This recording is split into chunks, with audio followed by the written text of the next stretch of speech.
So I am really excited to share with you all Remix because it is just the coolest thing. A few years, not years, like, let's see, was it, I think back in October, I released an update to my website. I think for like 5 months preceding that, I'd been working a lot with Remix, and every day as I was working with Remix, I was just so amazed at how productive I was and how awesome a user experience I could provide while still giving like a real app-like feel and interacting with third-party APIs and everything. Like this workshop stuff that's coming from, like, I'm actually hitting Tito servers to get that. The Call Kent podcast, this is all coming from Transistor. And you can even like record your call like in the browser and stuff. So I was able to do like real app-like things with, persist that in a database and everything. The Chats with Kent podcast is hitting Simplecast API. Yes, I do have 2 different podcast providers. I recommend Transistor, but I like with what I was able to do, like this Teams feature is super cool. You can have a user account and stuff. I was just blown away by how productive I was with Remix, that by the time I launched the site, I was like, I just want to teach everybody how to do Remix now. That's all I want to do with my time. And so I talked with the Remix team, and we decided that it would be better for everybody, both me and them and all of you who are wanting to learn Remix, if I just join the team.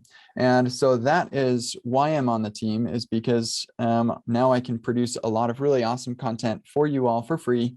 I'm responsible for the docs and education and everything. So that's why I'm speaking to you today. If it weren't for me joining Remix, I probably wouldn't be talking to you today. Just because I'd be too busy trying to make money doing other stuff. So I'm super excited to tell you about why I love Remix so much.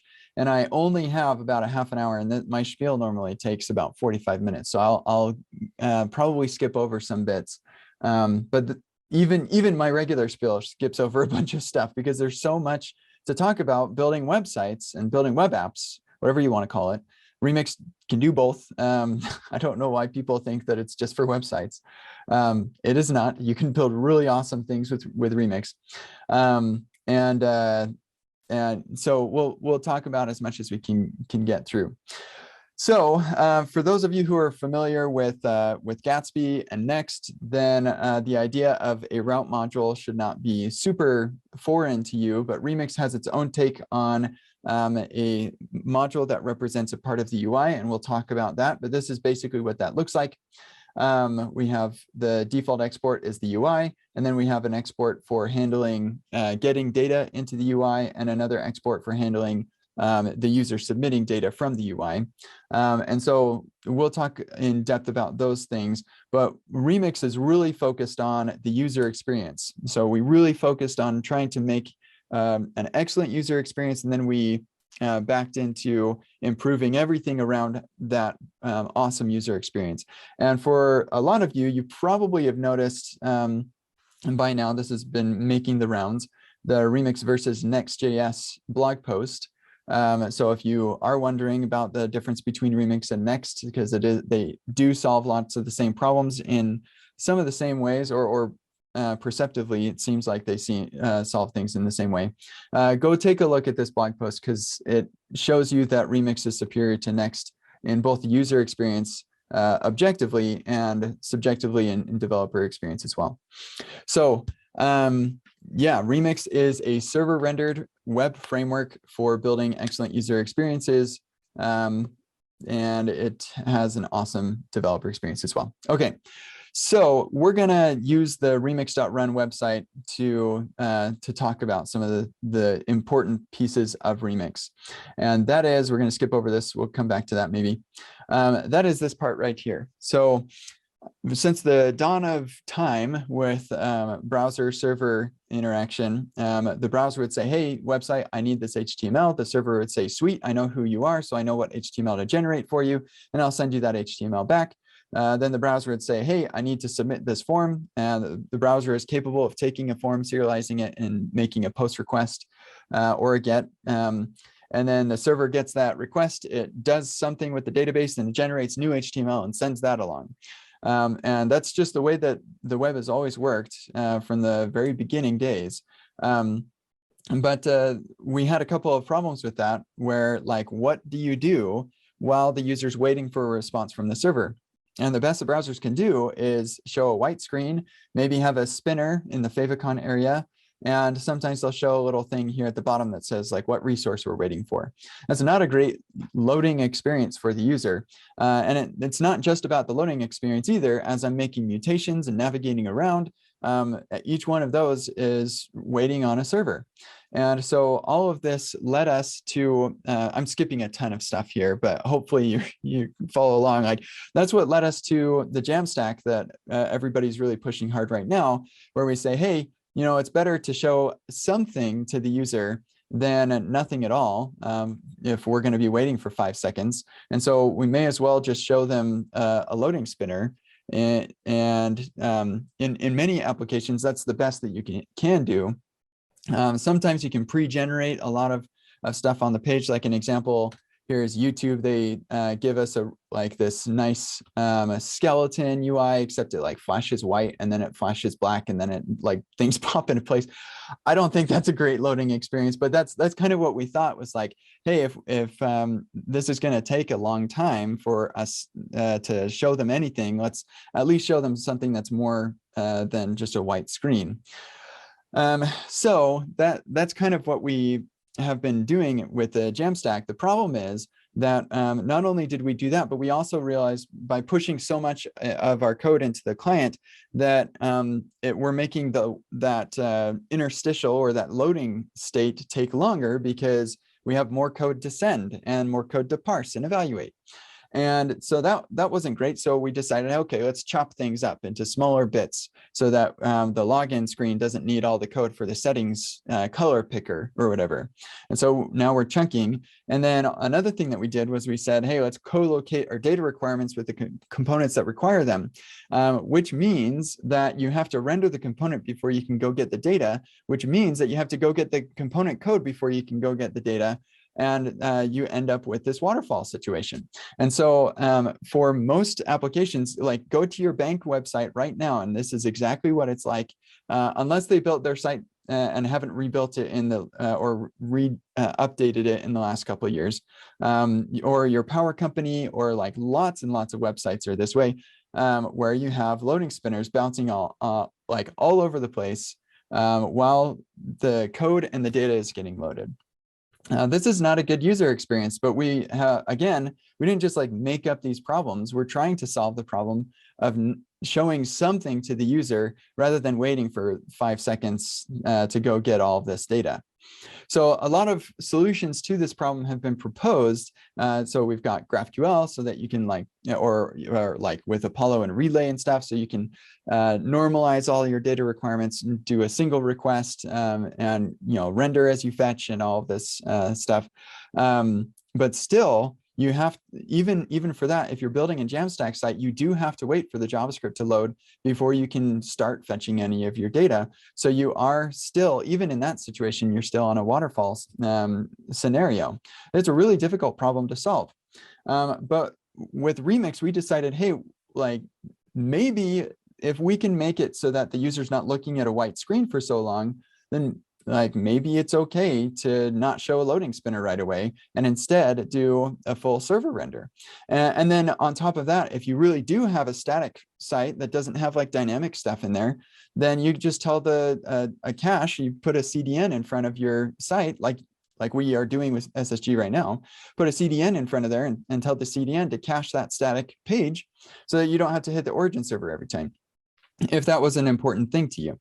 But so many sites will start in this SSG because they're like, well, it's just a static site. And then you start coming up with these different ideas of like, oh, I want to do that feature and that feature. And pretty soon you end up like YouTube, where you can't show anything until you can show basically everything. That loading experience is not great. Here's another thing that is not great. not to pick on YouTube, but kind of, I guess, because that's what I'm doing.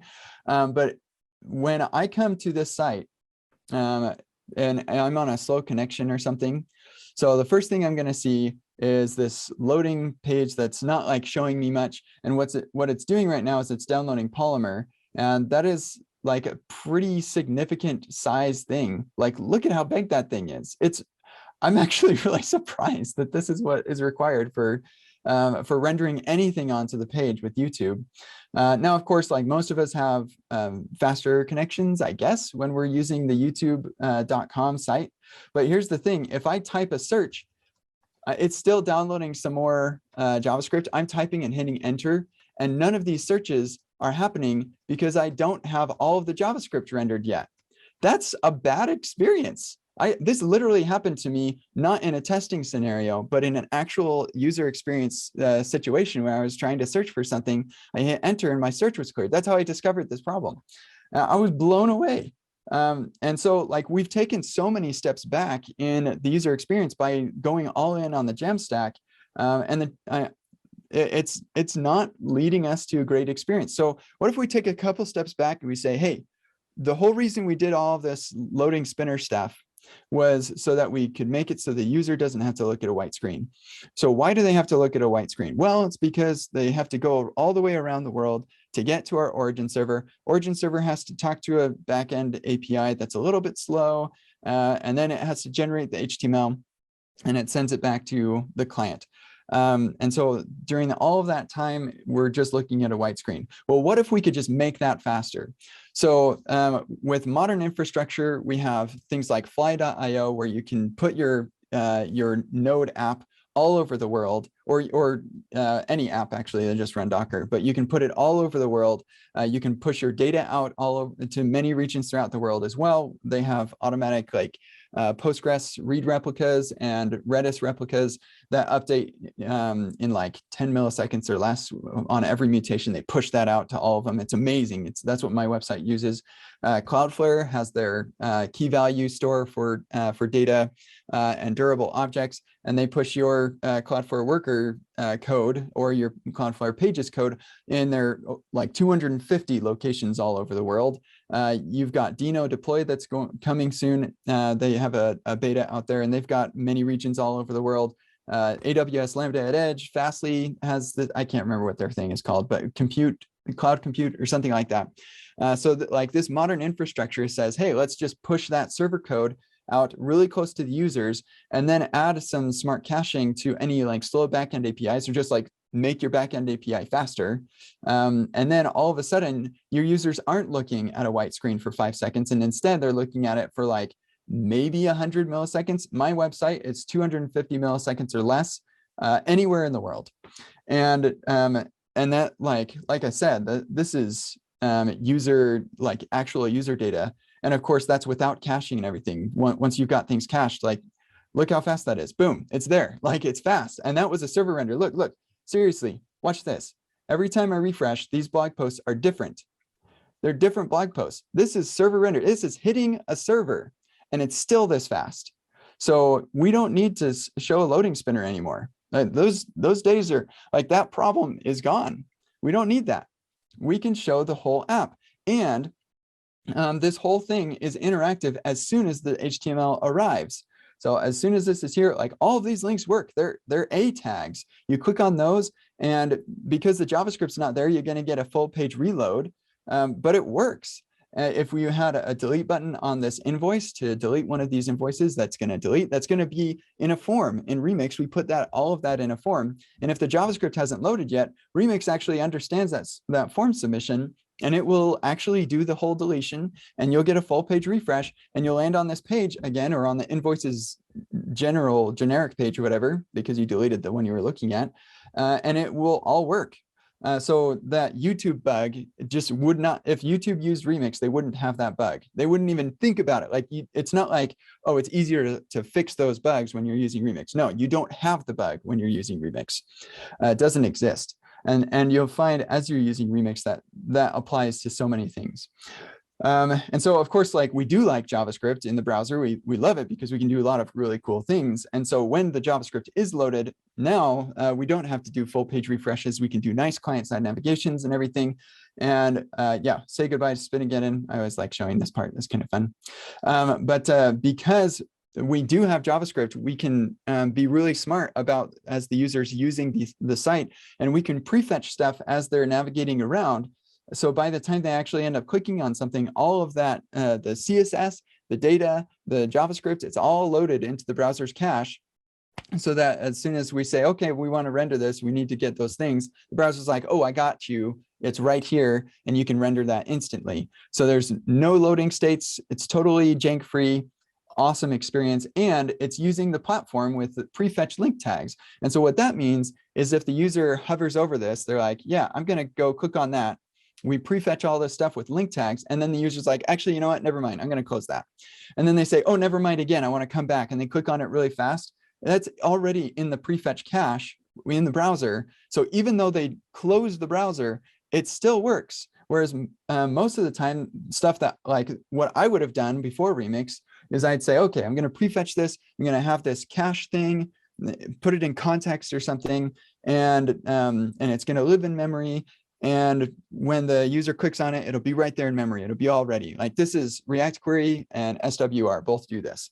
And then when you open source something like that, you pretty soon find out, oh, shoot, now we need to worry about memory management, because if we load stuff into the cache like too much, now we're going to have memory problems. So we got to think about garbage collection. With using this approach, you don't think about garbage collection. And with the in-memory approach, if you close the browser, you got to like fill up that cache again. Whereas using the browser cache, you don't have to do that, because the browser is the one that's managing the cache for you. And so just by virtue of us using the platform, we don't have to worry about not only implementing that, but also like the memory management problems, and the fact that doing a full page refresh on that, it's going to blow away your cache. So that's another thing that I love about Remix. So let's talk about data loading really quick. We'll come up here to the top where we've got our loader. I'll just bump this up a little bit more so you can see that. So we have our projects page, our project route, and here we're using this use loader data hook to go get those projects. This loader right here is where we're getting those projects. And the important thing here is that when you're server rendering a React app, your React components will run both on the server and on the client. So this is like we're hydrating, right? We rehydrate on the client. So this code is going to run both on the server and the client. And that means any libraries that you use, whatever, they're all going to end up in the client. With Remix, the way that you load data, all of this runs only on the server. This loader only happens on the server. So there are a couple of really cool things that fell out of this. For one, any libraries that you use in here are going to only happen on the server. So if you want to use GraphQL, that's great. You don't have to send that ginormous GraphQL library to the client. Like, have you ever looked at the bundle phobia for GraphQL? Look at this, GraphQL. Like, that is not small, my friends. This is not a small library. Look at React DOM. People always talk about like how big React DOM is. GraphQL is bigger than React DOM. So like there's something to munch on a little bit. You don't need to send GraphQL to the client if you're using Remix, because you can just use it here in the loader. And if you're not using GraphQL, that's fine too. You can call fetch and do like a regular fetch request. Like anything that you're doing today in your React query or your SWR or your regular old fetch, you just do it right here and it's happening on the server. Other cool thing, one of the things that people love about GraphQL is that it eliminates the problem of data overfetching, because it means that you can specifically define which fields that you want. And so then you don't have to send more data to the browser than you need. Well, you actually get that and better with Remix, whether or not you're using GraphQL, because you can get all of the data that you need. You can talk to the database directly if you want to, or you can talk to a third-party API and use a private key. And this is all running on the server, so you're not worried about revealing any of your secrets there.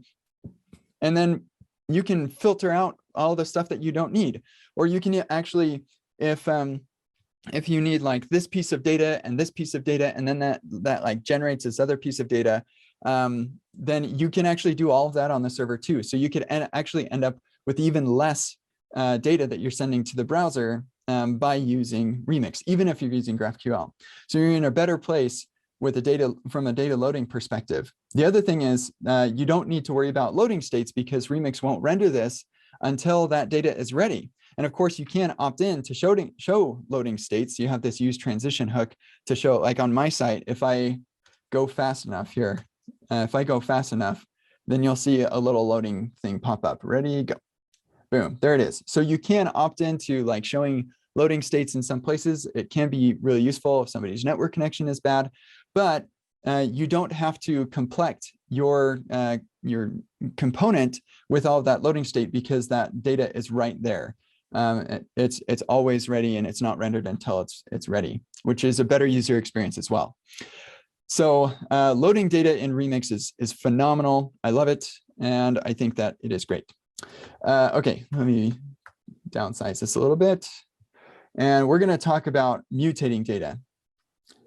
So one of the things that like lots of frameworks do is they'll say, hey, here's how you get data. Like Gatsby has their GraphQL thing. Next has their get server-side props and their SWR stuff. And actually they have like 3 or 4 different ways to get data.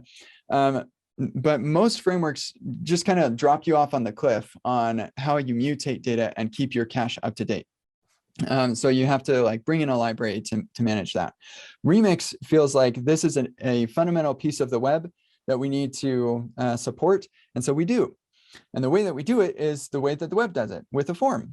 And so with like, as I mentioned earlier, Remix understands, the Remix server understands when a form is submitted by the browser, the default way that it works. And so even if your JavaScript hasn't loaded yet, or it's failed to load or for some reason, if using this Remix form will actually submit just like a regular browser form does, and it still works in any case. So either way, but we have this uppercase form. This is a component that Remix exposes to give it some progressively enhanced improvements on top of the full page refresh that you get from a regular form. But on top of this is not like a formic or anything like this. This gives you some really awesome stuff because this is connected to a backend. So you have your inputs and you have your submit button. And then on the backend, which again, this is in the same file, you just have this action. And inside of this action, you get a request and you can get the form data. And you might be wondering to yourself, what is this form data thing? I don't know what the request and what is this redirect?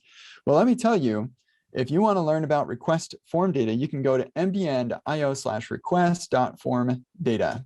And this is just a handy little thing that'll send you over to MDN web docs where you can learn about request form data. So the better that you get at Remix, the better that you get at the web platform, because so much of Remix is just the web platform. So many of our docs are actually just like, go read about this on MDN because we embrace the web platform in a really nice way. So that request object is literally this request, and you can go learn all about the request object from MDN and then take that knowledge with you everywhere else you go as you're building for the web with JavaScript. I love that feature. This redirect is a helper function that literally is just like new. It's a new response. And then I can't remember what the status or what the content is, like redirect or something like that. Can't remember. I think actually it might be null. But then the status is like 302, and then headers, location, whatever your location was. And that's it. That's like all that it does, basically. And so you're literally working with the browser API or with the web APIs here. This is a web fetch API stuff, which is really cool. And again, this is all happening on the server. So you're safe to just implement your validation logic here. You're totally fine to forward this request on to a backend API if you've got like existing backend APIs that do all that stuff. You can do whatever you want to. You can interact with third-party APIs with private keys, and all of that stuff can happen right here because it's all running on the server. And then we have, we don't show it here, but we have really nice mechanisms for sending or displaying error messages and stuff. What we do show here, though, is what happens if the user resubmits while, or what happens when the user submits, and then what happens when they resubmit. So as soon as a form is submitted, you get a post request to the URL that you're on. And Remix says, okay, sweet, you just submitted a new request for or a mutation. So all bets are off. Like, I don't know what you changed on the back end, so we're just going to make sure everything is up to date. And so it automatically revalidates all client-side data for you, and you don't have to think about it. That is huge. Like, so many problems that I've faced at scale, at PayPal, and even at smaller companies, so much of what I'm thinking about is how do I make sure that what the user's looking at is up to date with the things that they've changed.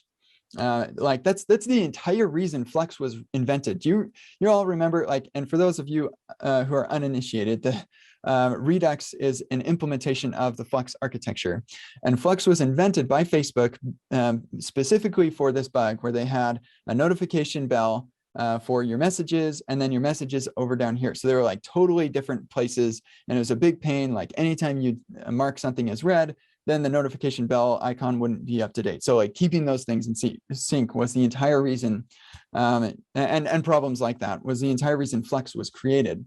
If Remix had existed back then, Flex wouldn't exist, because you don't need it, because Remix says, hey, let's take a step back and let's say, what did browsers do before when you made a mutation? Well, you'd have this form, you'd hit submit, and it would send the post request. And then the server would redirect it to like the new invoice they just created or whatever, which would trigger the server to generate brand new HTML, like the entire page all over again, and send it with all the updated data and send that back. Now we can do more because we have JavaScript on our side. And so now, instead of doing the whole page, we can just say, hey, send that post as a fetch request. We get that back, and the Remix says, okay, sweet. So all bets are off on the data that's on this page. Let's go update all of the data that's on this page. And then, of course, like, there are optimizations that you can make and say, hey, I know that this will never update when that particular thing is submitted or whatever. It's kind of like memoization in React, I suppose. But like, most of the time you don't need that. And most of the time it's just safer and easier to just let Remix do its thing.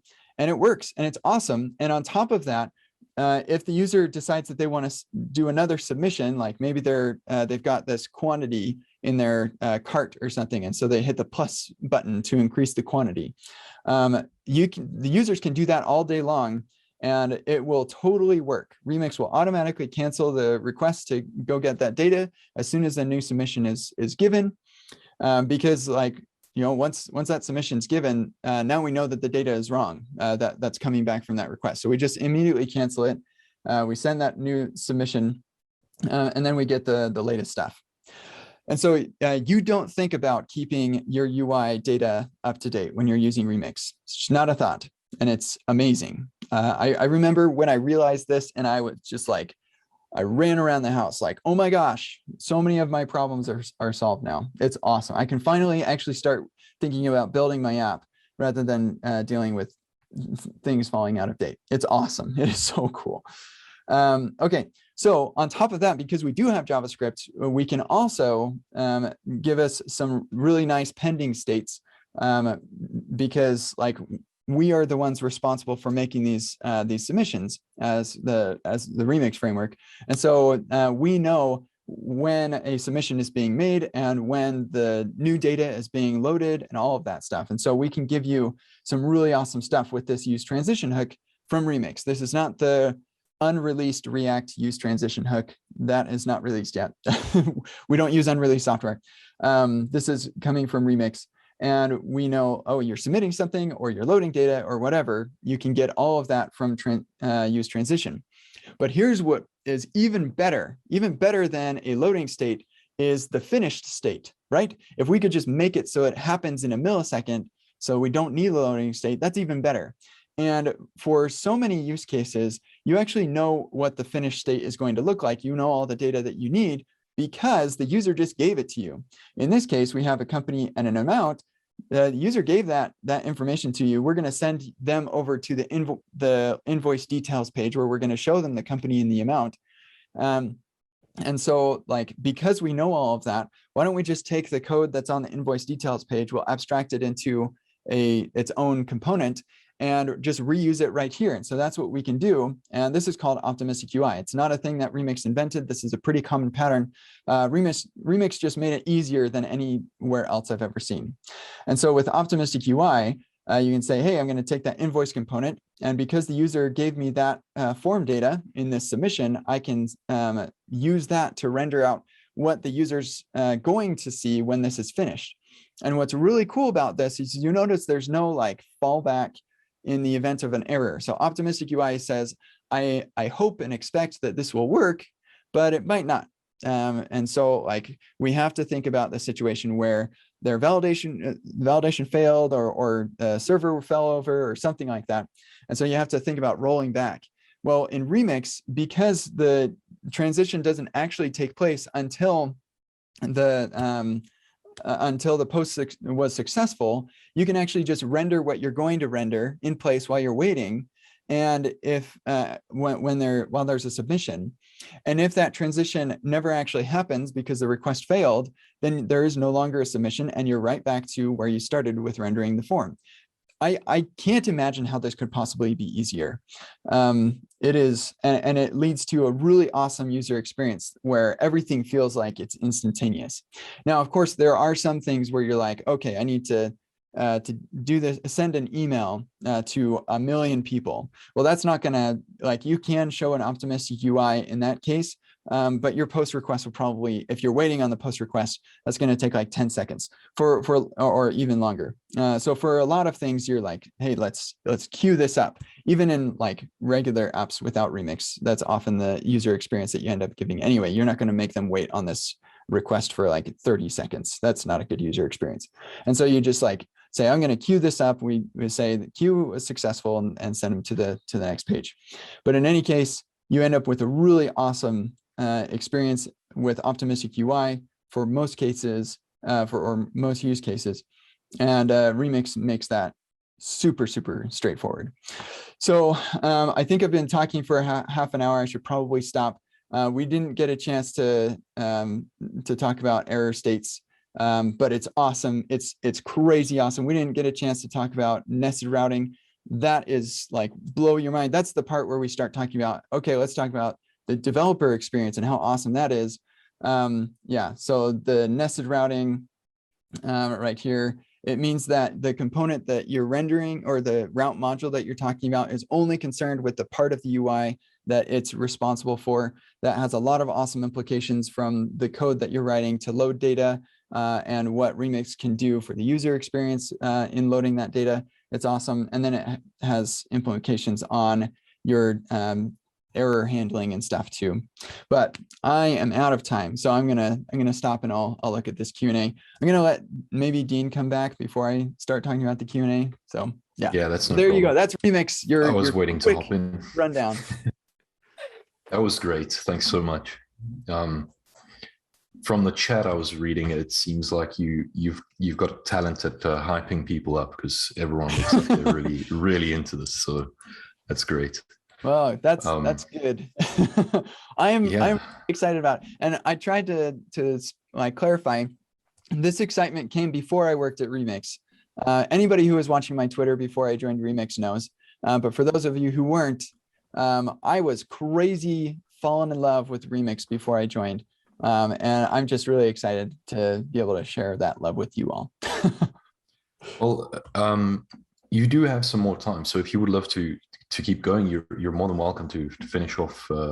Yeah. Oh, thank you. I'd like to talk about nested routing really quick because this will blow people's minds too. I'm just going to hop off while you do that. Okay, cool. So especially for folks who are using Gatsby and Next, you probably are familiar with the idea of nested routing from the perspective of your file system. And so you have like, here's my pages directory, and inside of here, I have all these nested routes from that perspective. But unfortunately, if you were trying to build a UI like this, or any sort of nested URL architecture or structure, you'll find that in Next or Gatsby, for example, you have sales/invoices/invoice ID. And that invoice ID file is responsible not just for the particular part of the UI that is represented by that URL, but the entire UI period. So it's responsible for the left nav, the top nav, the list over here, all of that stuff.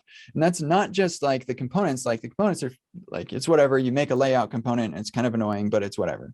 But it's also the data. You're thinking about, okay, so I'm on this page and I'm responsible for making sure that my layout component has the data that it needs. That is not a fun way to develop sites. And it also is, it doesn't give the framework the opportunity to optimize loading different parts of the site. So as you're navigating around, the framework has no way of knowing, should I go get that data on this new page or should I not? And so that's when you end up with situations where you need something like SWR to solve those sorts of problems. In Remix, the nesting is file-based, but it's also in the UI. And so when you've got your example.com, you've got your root loader or your root route right here that is responsible for rendering the shell of the application. And in this case, we've got our left nav being rendered by the root, and then the sales is responsible for this portion of the page. And so in a practical sense or technical standpoint, you're looking at the root rendering the left nav, and then it renders an outlet component, which is coming from React Router ultimately. This is a new feature in React Router version 6. So then the sales part of the URL, that route module is just thinking about the header and this nav right here, and then it renders an outlet for the invoices for any of its children. So that's invoices, customers, deposits, subscriptions, and overview. So any of those children will go into this outlet. And so the sales really, unless you've got some sort of like A/B testing or like different users have different nav and stuff, that sales component, that parent component could actually be like dead simple, just literally exporting a component. But if you do have like A/B testing or whatever you're doing with that, then that's easy because you just add a loader to that. And now all that sales cares about from the loader perspective is just what it needs for what it's rendering.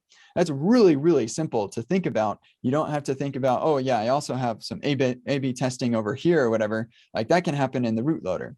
So really, really nice developer experience there. And also really good for the user because as I'm navigating around these different pages, I don't have to go and reload everything in the root. So then the invoices page is going to be, or route is going to be responsible for this data right here and rendering the list. And then the invoice ID route is just responsible for going to get the details for that particular invoice. So this like is so nice from a developer experience standpoint. And as the user's clicking around, we're only loading the data for the part of the UI that has changed. So we end up with a much faster experience there as well, because we don't have to load all of the data for stuff that is irrelevant for the navigation that they're making. Really cool things you can do when you do have JavaScript in the browser and a server architecture that understands the URL really well. So just to wrap things up really quick, with that nested routing, each one of our routes has an error boundary, which works on the server render. The React error boundary does not. So this will work on the server render. Yeah, if you're doing server rendering of a React app right now, and something blows up in the process of rendering, your entire thing blows up and you have to like sort of reconstruct an error page somehow, but it's not always very useful. This error boundary will be rendered if you have an error in loading data on the server or on the client as well. So that's really cool. And because of nested routing, we can render it right in the context of the subroute that exploded. And so what's cool about this is that like it has an actual impact on the business. So a user calls in, and with lots of apps where like they don't have a good way to give you contextual errors like this, the user will land on the page and they'll see the header and the footer and a little, like maybe a koala with a tear in its eye looking at you like, I'm sorry, something broke and I can't give you any more details than that. And so the person's calling and they're like, something's busted. And the support person's like, I'm sorry, we'll look into it. But if you have something like this, then they can say, oh, this is broken. I can click on these two. So instead they're saying, hey, when I'm on this invoice, then stuff's busted, but everything else is working fine. And you're like, oh, sweet. Let me go look at that data. Oh yeah, that failed a migration or something like that. So that data was bad, but the rest of the app still works. So that is huge. And on top of that, our error boundaries will bubble as well. So if if you forget to add an error boundary or something, it just bubbles to the lowest error boundary in the component or the route tree there. So it ends up working out nicely. We also have something really cool for the expected errors like 404 or 403 or 401, those sorts of 400 level errors, which we don't have an example for, but basically makes Remix really abstractable. It makes it really easy to handle these kinds of errors. And all in all, the goal is your happy path stays happy and your sad path is like a thing that you can manage really nicely. Same thing goes with our loading states and stuff too. So your happy path is just focused on what if everything is happy? And then everything else kind of, you can manage it in a really nice way, still with all the context that you need. Okay, so that's it. That's a little bit faster than usual, but that's pretty much it. If you want to play with Remix, then you can go to our docs. We've got a quick start that'll help you get started with like a developer blog. That's mostly just to get you used to or exposed to lots of the APIs that Remix offers you. And then the Jokes app deep dive is like a much longer thing. I have this live stream. You can go along through it with me if you want to.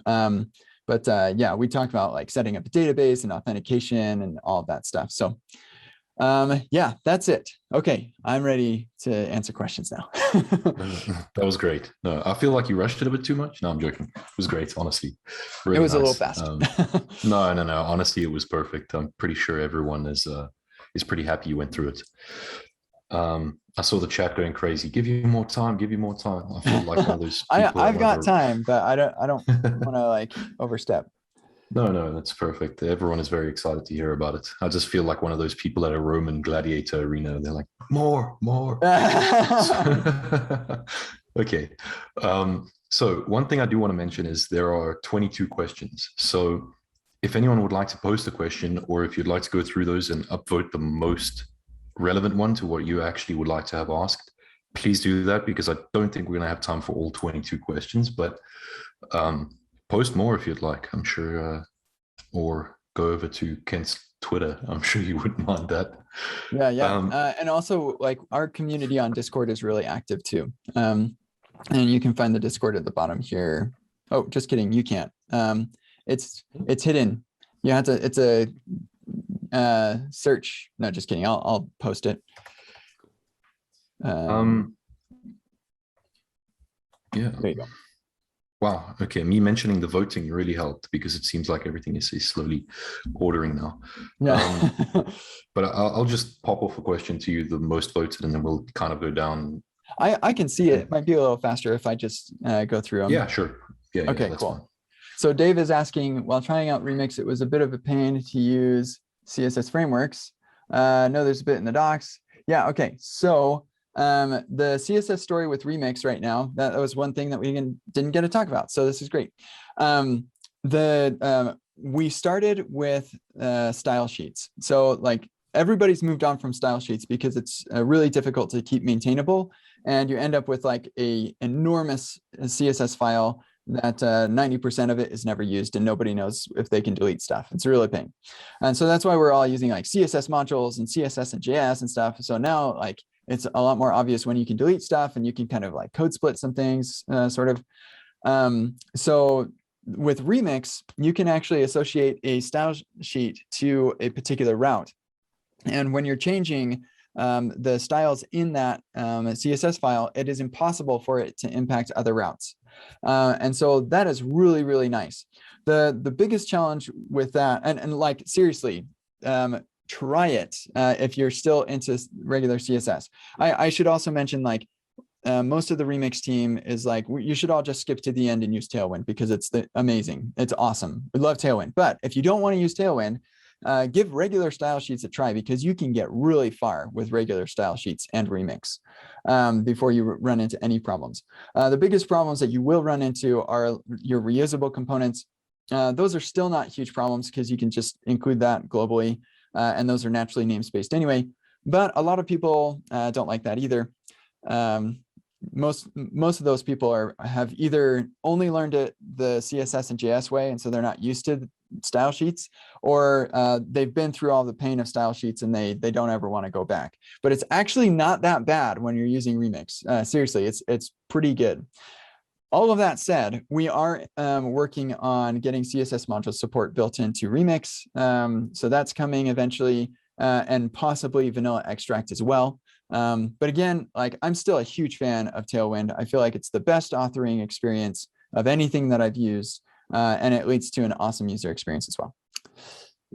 Okay, sweet. Next is Heroin, maybe Berndsen, yeah, or Jeroen. Sorry that I Jeroen, if I can just maybe Jeroen. for future reference. Cool. Thank you.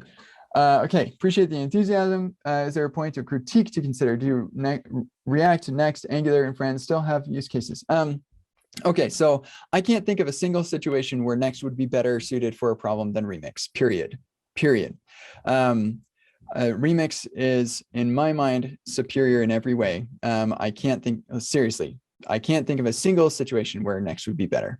I don't know. I've been outside of the Angular community for so long that I don't know whether Angular has a framework quite like Remix that could possibly do what Remix does. Certainly, the Angular framework by itself could not come close to what Remix can do. So you basically have to build your own Remix version that supports Angular. Remix is like already fairly framework agnostic. Outside of some of these hooks that we have, like, we could implement those in different frameworks. So in the future, we will probably support other frameworks like Svelte and Vue and Angular. That's not a high priority for us because React is still like almost three times more widely used than all of the other ones combined. So I mean, these new frameworks are cool, and even some of the old frameworks are cool. They're solving real problems, but you gotta look, like, React is so widely used, folks. Like, it is outrageously popular, and so that's why we started with React. We all like React, and we're going to support Preact really soon too. So for the crowd who's like, well, it's too much JavaScript, first of all, remember that when you're using Remix, as soon as the HTML shows up, the app works. So like having a smaller JavaScript bundle still matters, but doesn't matter as much because like all that matters is getting the HTML on the page. And once that's there, then you can start using the app. But yeah, we are going to support Preact and other frameworks in the future. I should mention though, because a lot of you are seeing this and like, man, what a fanboy. I'm sure there's something he's not telling us. So I'll tell you the one thing that or the two use cases that I can think of that you don't really get to use as many of the cool features that Remix has. So first of all, actually, I'll preempt this by saying you could absolutely build an app like Figma with Remix. And I can't imagine any other framework that you would use that would be any better to build an app like Figma, where it's like highly dynamic, there's drag and drop, and there's like stuff you can't render on the server. Just because we support server rendering doesn't mean you have to server render everything. And we have an examples of how to avoid server rendering parts of your app and stuff. So yeah, you totally app-like experiences are a target market for Remix. Yeah, so as far as like the apps that you would not be able to use Remix to its fullest potential, if you were building a single page game, then that's one area where it's like, you can still use Remix and it'll help you load your game a little faster probably, but it's not going to do a whole lot for you because you can't server render a game. I mean, maybe you could if you're just like pushing divs around, I suppose, if that's what the game is, but yeah, typically you wouldn't do that. But most games still have some sort of user management. And so there are routes there, my friends, and Remix will help you with that. And I can't imagine anything else that would help you better for that sort of use case either. So I'd still use Remix if I were building a single page game.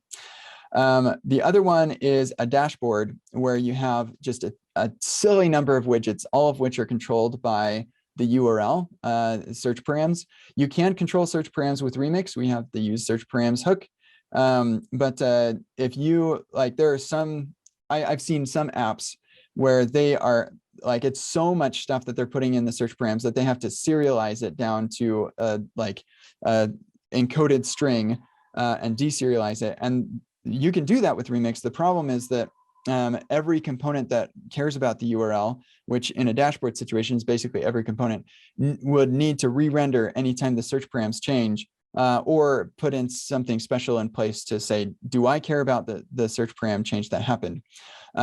So I believe like all of that stuff should be possible, but it would be a little bit of extra work. The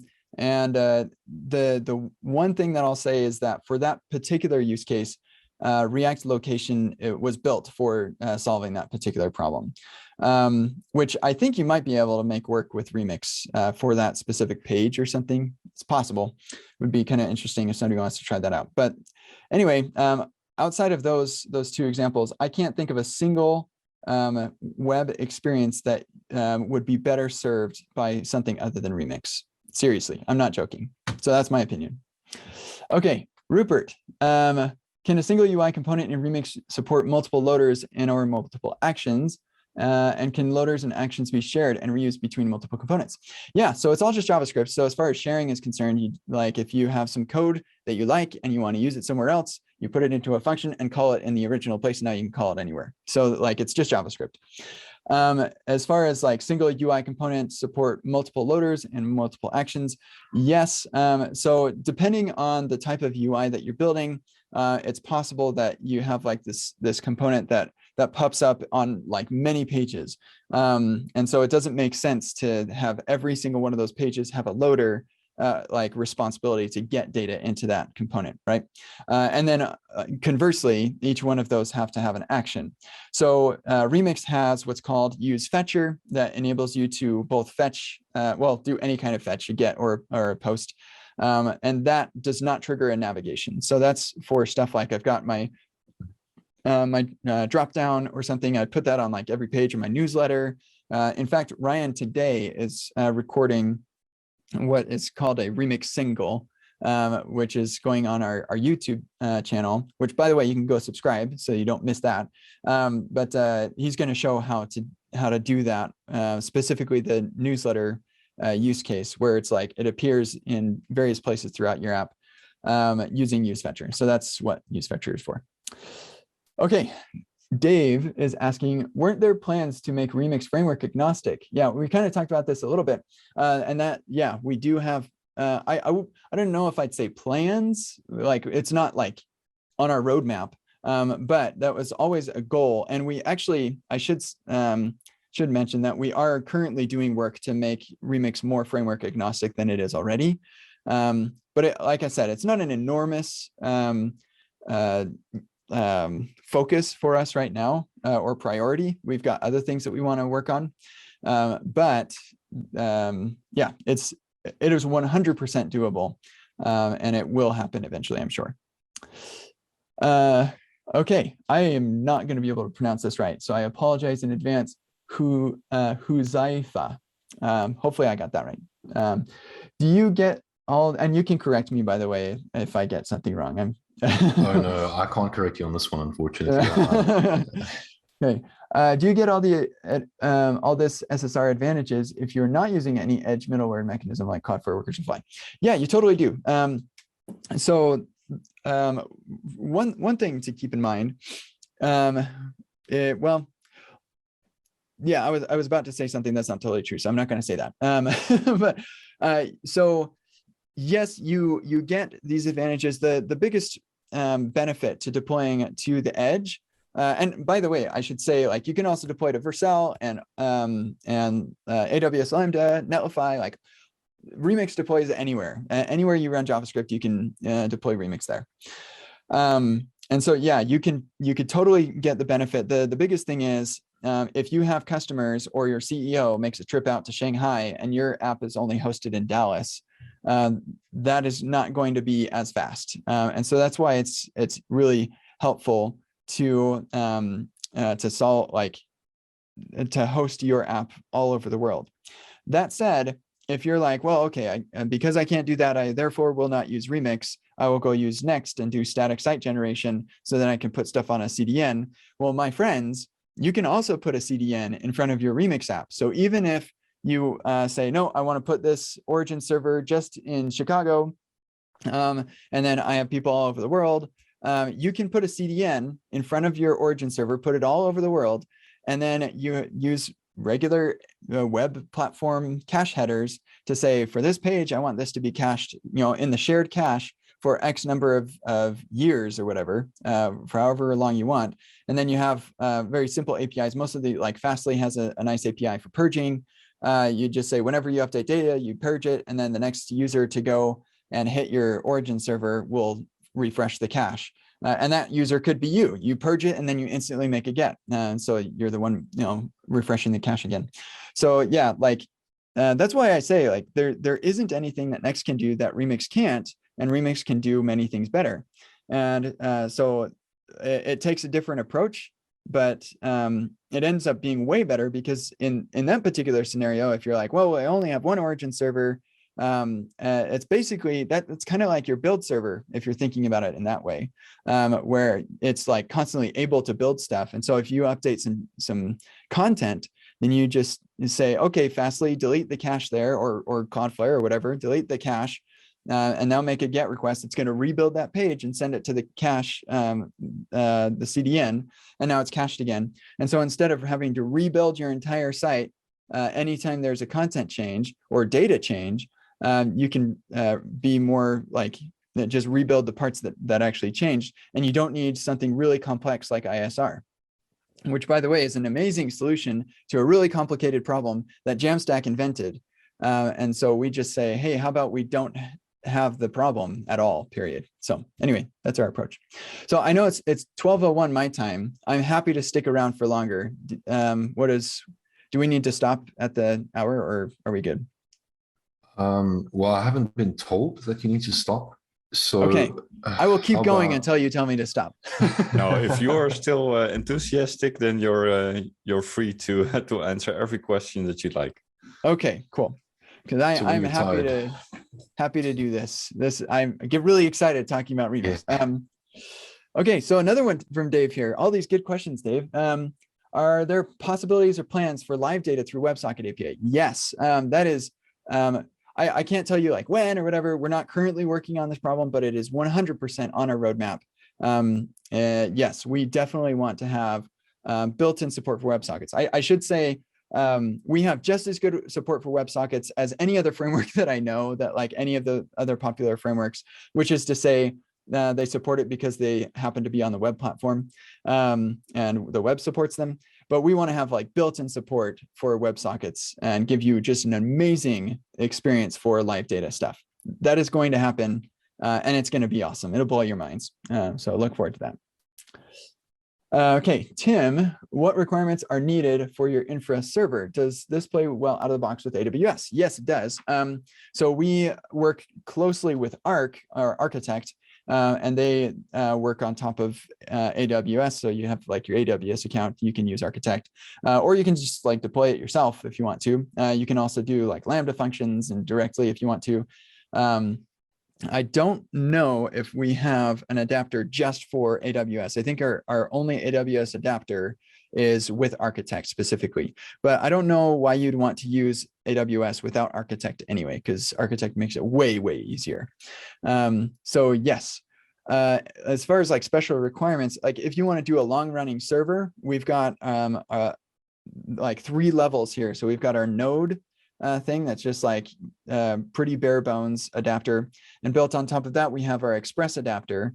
That's what I'm using on my site. On top of that we have our own implementation of the Express adapter that's just like a regular server that does like most of the things that you would want to do if you were doing it yourself. And then yeah, so if you're doing like a long running server on AWS, then yeah, we've got all of that, and that would be basically like put that in a Docker container, put it in wherever you want to. And that's what I'm doing, like I said. Alan is asking, for junior devs, what has been their feedback on the learning curve? That's a great question, Alan. One of the things that I really like about Remix is how easy it makes React. So like most apps don't need to worry about use effects or use state or use reducer or like a million of the other things that juniors have to deal with as they're learning React. Because those things, like there's still use cases for those things. Don't get me wrong. Like you still have side effects for like dumb stuff for different components and whatnot. But those things can be put into a component library that most juniors would be using. And so, application developers don't typically need to use those hooks. So it drastically simplifies React for people. Probably the hardest part for junior, well, I guess it depends on where you're coming from. For me, Remix tricked me into becoming a backend developer. I didn't realize it was happening until it was too late. And now I'm spending like so much of my time writing backend code and not realizing that that's what I'm doing. It's not as scary as you think, you front-end developers. And then for you backend developers, like I said, it makes React way easier, way more approachable. And so you'll be surprised that Remix will trick you into becoming a front-end developer. And all of a sudden you're a full stack developer and you didn't even realize that was what was happening. So as far as like the learning curve, I haven't heard anybody come to me and say, hey, I am brand new to web dev and I just tried Remix. You do have like some level of experience that you need, and we're working on reducing the required level of experience, because like, again, you need to figure out, okay, I need to deploy a server. I need to have some sort of third-party API for my data persistence, or use my own API for data persistence. I've got to start thinking about authentication and stuff like that. But like, these are things that you need to learn regardless of what framework you're using. Remix by itself as a thing to learn, I feel like is pretty straightforward. And like I showed before, we have some pretty darn good docs for people who are learning Remix as well. This Jokes app tutorial is basically like, it's really awesome. I made it, but I'm not afraid to say when I make something great, and that one is great. I really am happy with that one. So, okay, here we go. Suwigya. Hopefully I said that right. Feel free to correct me on Twitter or something later, because I think names are important. That's why I'm trying to say them. Like, you're a person. I see you, and yeah. Anyway, does Remix have plans to provide micro front-end support? Yes, we actually have a working group in our Discord server where there are a couple people who are really involved in that world. I am not. I have never done a micro front end thing before. I never did a microservices thing before either. So that micro thing is not some experience that I have personally. I will say though that I understand the problems that they're trying to solve, and Remix will let you get a lot further before you start feeling the problems that those are intended to solve, which means that fewer people will have to reach for those for solutions to those problems, which is a great thing, because those solutions are very complex, like really, really complex solutions to real problems. So we're looking for ways that we can make Remix address those specific problems a lot better. We're less interested in the term micro front ends and more interested in the problems that you're facing. And we will have really awesome solutions to those problems, whether or not it ends up being like a micro front end solution or not. I'm guessing it probably will be very similar, but yeah, we need to explore that space some more. My impression and my limited understanding of those particular problems is that Remix will actually be very well suited for those types of solutions. Okay. Andre is asking, can you migrate slowly, or is Remix all or nothing? You can migrate slowly. There's actually a blog post that was mentioned in Java or React Status, the newsletter today. That's by Sergio. I can't ever say his last name. I should probably learn. Yeah, so Sergio is a really prominent figure in the Remix community, and he has written like a bunch of libraries. He wrote this blog post about using Next.js and Remix in the same app. And what he's doing is he has an Express server that just routes different requests to the different apps, and he's migrating over time. And this is a project that he's using at work. Outside of that, if you had like a Rails app and you're trying to migrate to Remix, then Nginx would probably be a good thing to just route those different requests. And yeah, I feel like if you're using Create React app or your own Webpack config and React router, that's even better, because what you can do there is upgrade to React router version 6, or we're going to have this React router compat library that allows you just install this and leave all of your router stuff the same. and you can upgrade to version 6. But once you do that, then you just move things around so that your file system matches what a Remix app looks like. And then you install Remix and then find a place to deploy it. That's one of the biggest challenges there is like, we used to just put this on a CDN. Now we need to have like a Cloud4 Worker or Fly or Dino or something. And so that's probably the biggest challenge is, but the fact is most companies that are making money are probably hosting a server somewhere. And so just figure out where you're hosting your backend APIs and just put your Remix app there. Yeah, anyway, once you have Remix, then you can start moving things from your client-side fetching into your loaders, and that can happen over time. Another thing that another company is doing is they're planning on doing that, and then once they're done with that piece, then they're going to take their backend server and start moving all of that, like those database calls and everything, into Remix as well. So yeah, that's that. Before you continue, I'm wondering if maybe you would like to limit this at some point, because I see the questions are coming in pretty much as quickly as you can answer them. Yeah, it looks like a little faster, actually. There were like 10 new questions since the last time I looked. Yeah, so I think I'll answer the next like 5 or 6. So make sure you're upvoting the questions so that we can get those. Okay, Rupert is asking, oh, that got bumped down. I'll just answer it really quick. If we're planning on hiring in European time zones, yes, eventually we will. The challenge is when you're a small company, it's just really difficult to work when you don't share like more than 2 hours of working time together. And so, yeah, we are pretty much right now just in the Americas. That's where all of us are. So eventually when we're a bigger company and we can have more people who are working here and like varied disciplines or whatever, when we don't need to all work together as much, then we'll be able to hire other time zones. It'll be a lot better. Sorry, I know that's a real pain. There are a lot of people who live in Europe that I'm like, I want them to work at Remix, but it's just really hard to make that work right now. Okay, Eddie, besides your own website and the Remix site, which are the favorite real world Remix apps right now? So here's a really awesome one, remix.guide. A big fan of this site because it will give you a guide to, oh, hey, look, that's me. Give you a guide to a bunch of really cool things about Remix. Like, look at this. There's tons of stuff on here.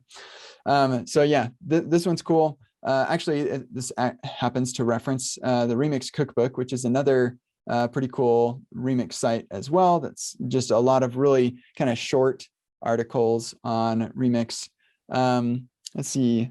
Yeah, the challenge is, like, I'd love to show you, yeah, Netflix.com is running on Remix, but when you release a framework, you're not going to have a big company rewrite their consumer-facing app using your brand new framework. So I do know people at some companies who are experimenting with Remix right now, but I don't have anything like really all that like, oh my gosh, they're using it. Yeah, nothing yet, but soon. I should also mention, while we're here, RemixConf is a thing and it's coming, and I'm going to announce it tomorrow. So there you go, early announcement for you all. But RemixConf, May 25th in Utah, and it's in person. It's going to be sweet. We'll live stream it and everything. I know that's always a question people are asking. So it will be live streamed, but it's more fun in person. So if you can make it out to Utah in May, look forward to that. That's coming soon. Okay. Some motivation to go to Utah for me this year. Yeah. Sounds you don't need much motivation to go to Utah. Utah's awesome. Cool. I'm sold. Sweet. Okay. Albert is asking, how's form validation done? So many things are forms these days, especially back office application. Yeah, form validation is super, super cool because here's your action and here's your form data. You can go in here and do all your validation. It's all server side. And so, like, for those who are unaware, you cannot rely on client-side validation of forms. You 100% have to do validation on the server because people can like skip your client and just hit the server directly. So you can't skip validation on the server. You have to do it. And so with Remix, that's like the default place where you stick it is in your action. You can return the values there. And actually, let me see if I can find this really quick. If we go to mutations, and down here, I show there's how we do, how our validations look. But yeah, so let me bump this up a little bit so you can see it better. We've got just these simple functions to do our validations. You can use whatever libraries you like to do validations with. And then we have this validation right here, just making sure that the request was, or the form was submitted correctly. This would basically cover us if somebody's just trying to post to our API just to see what happens. And then here we get all of our errors. If there are any errors, then we'll return a bad request response that has the errors in the fields. And then on the React component side, we have our action data, and we use that to render out the error messages and all of that stuff. This works with or without JavaScript, which is pretty cool too. So even if the user happens to submit the form before we get a chance to load all the JavaScript, this will still work. So yeah, use action data is how you accomplish that. Okay. Moke, sorry if I said that wrong. Does it make sense to use Remix if you already have REST GraphQL API? Using loader function will cause an additional round trip to GraphQL Remix server. Yeah, so like once you get to the server, making a HTTP request to like a neighboring server or even a different server in a different location is actually not all that bad, because once you get into the cloud, that connection is crazy fast. And you can actually see this bear fruit or whatever in our Remix versus Next comparison. It's in here somewhere. There's like a bike example. Where is here? Let's find the bike. Bike. It's a bike emoji. That's what I'm looking for. Nope, that's not the one. There it is. Yeah.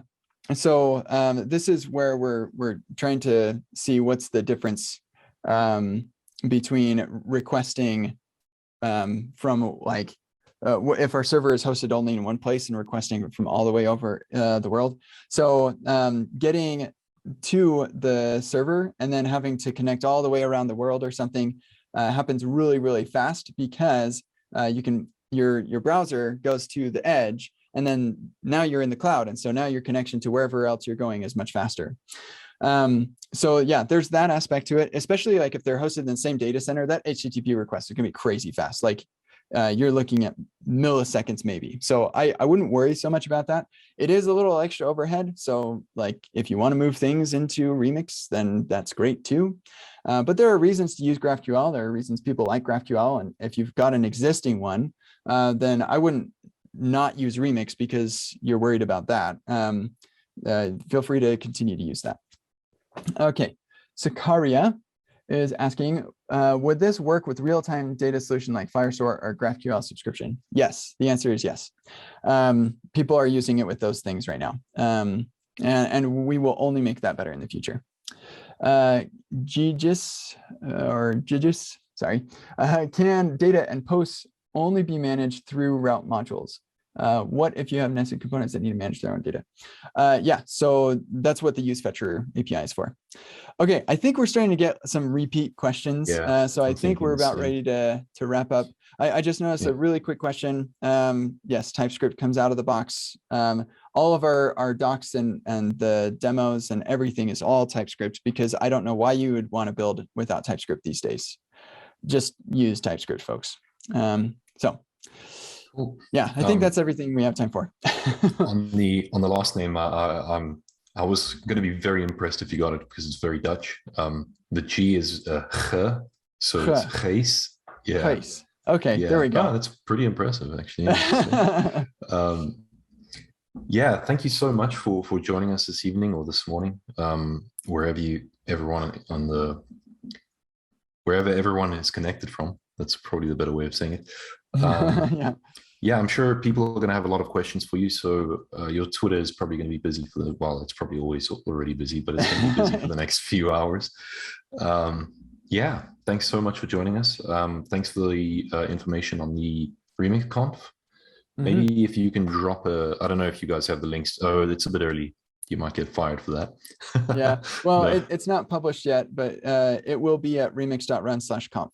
That's where you can go look for that. Perfect. Cool. That's great news. Yeah, so might see you there. Thanks so much, everyone, for joining.